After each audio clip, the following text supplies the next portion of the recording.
Good morning. I should have made this video about 2 weeks ago, and I apologize for being somewhat lazy. The subject of this video is voting rights. There's been a lot of news lately regarding people's right to vote, and I thought it was an important subject to make a video on because in my opinion it is very important. There are a lot of brothers and sisters out there that decry that what good is the right to vote. And I come back at them with the following. If it's not so important to have the right to vote, why are people constantly being blocked from using that right? Point in case, all of the new laws for voter IDs in states like North Carolina, Texas, Pennsylvania, Wisconsin.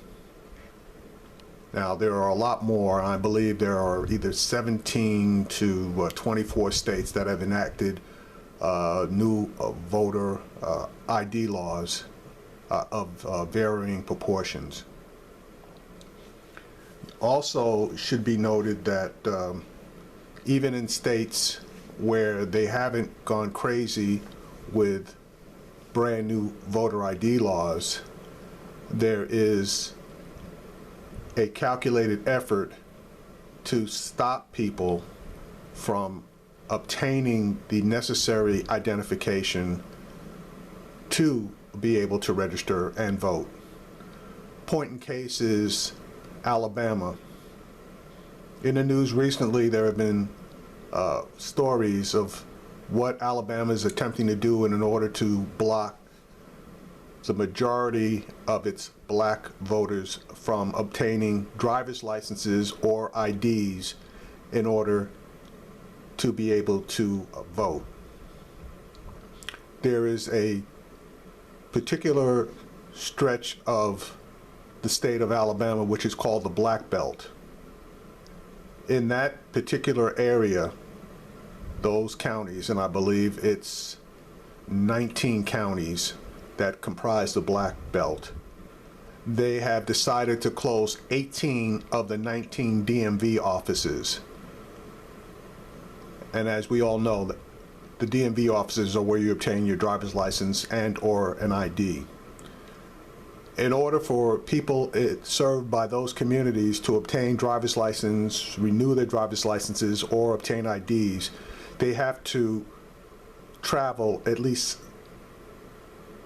45 minutes to an hour by car to the next closest open DMV office. Now, a lot of people, and I say a lot, but I don't know for sure, but my assumption is that a lot of people don't have the ability to take off from work for a day, which is what it's probably going to take, in order to drive up to a DMV office, wait on lines which are obviously going to be longer in order to obtain those IDs. So in my opinion, that is a direct shot at people being able to exercise their right to vote. Now, the Department of Justice is supposedly looking at the state of Alabama, and they're closing down of these DMV offices.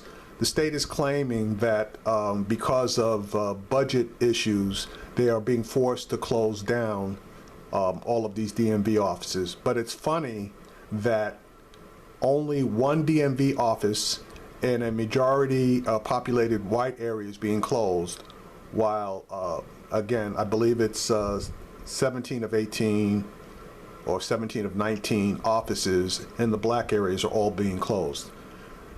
Does that look like it's targeted against black people? You make your own decision on that, but in my opinion it is. All right, so now that that portion of the attack is noted, let's see what happens next. As most people are aware, felons, while they are in jail, do not have the right to vote. I believe there is one state that allows felons to exercise the right of vote by using absentee ballots. But the majority of the states do not allow this. What happens when a felon comes out of jail and completes their probation, etc.?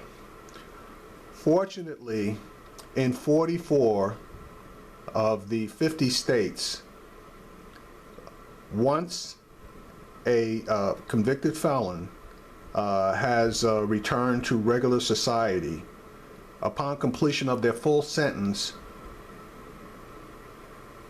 their right to vote is automatically reinstated. Now, in some states, of the 44, once you come out of prison, you're allowed to vote. But in a lot of them, and I'll say the majority of them, you have to come out of prison, complete your probation and parole for your right to vote to be automatically reinstated. Now, I said there were 44 states where you get this right automatically. There are 6 states that are slightly to largely different from this. 2 of the states, Arizona and Nevada, your right to vote is automatically reinstated. But if you are convicted of a second felony, you must then petition the state in order to obtain your right to vote again. In Arizona, the petition must be done with the court that sentenced you, and in Nevada, you must submit a petition to the state. That in itself isn't too bad because, you know, everybody deserves a second chance and they automatically give you a second chance. But after you blow the second chance, then you're going to have to petition. Now, here are the fun states. Alabama, a felon's voting rights can be reinstated once the full sentence is completed. This has to be applied for. Those who are convicted of treason and impeachment are ineligible. In the state of Florida, which is the worst state, in my opinion, a convicted felon must apply for clemency, and that clemency does not have to be granted. Before they can even apply for the clemency, they have to wait 5 to 7 years, depending on the severity of the crime that they committed. So basically, Florida is telling you that unless the governor is having a great day, you are never going to be able to vote in the state of Florida if you have been convicted of a felony in the state of Florida. And that's a big difference, which I will go into later. Okay, the next state is going to be the state of Wyoming. A convicted felon must apply to the governor to have his rights restored. This can be done after the sentence is finished, but this also includes the prison time, parole and probation. First time and nonviolent offenders must wait 5 years, and restoration is up to the parole board. So you can see in those particular states that I just mentioned, you don't want to be convicted of a felony, because to obtain your right to vote again is problematic at best. Now, the good thing about being convicted of a felony in one of the 44 states, if there is a good thing, is that once you come out and you have your right to vote restored, you can go to any state, including the states that I mentioned that make it difficult for you to obtain your right again, and your right to vote is automatically reinstated. They cannot hold against you a conviction of a felony from another state against you in the states of Florida, Wyoming, etc. So this is just some information for you to have, so that you know where you are as far as your right to vote. My opinion, the right to vote is very important, If you don't exercise the right to vote, you're abdicating that right to someone else to make decisions for you, such as the election of your local leaders, your police chiefs, your mayors, all the way up the line. So please think about it.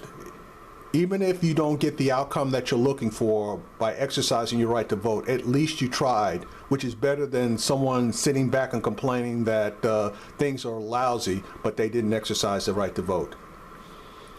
Okay, take care.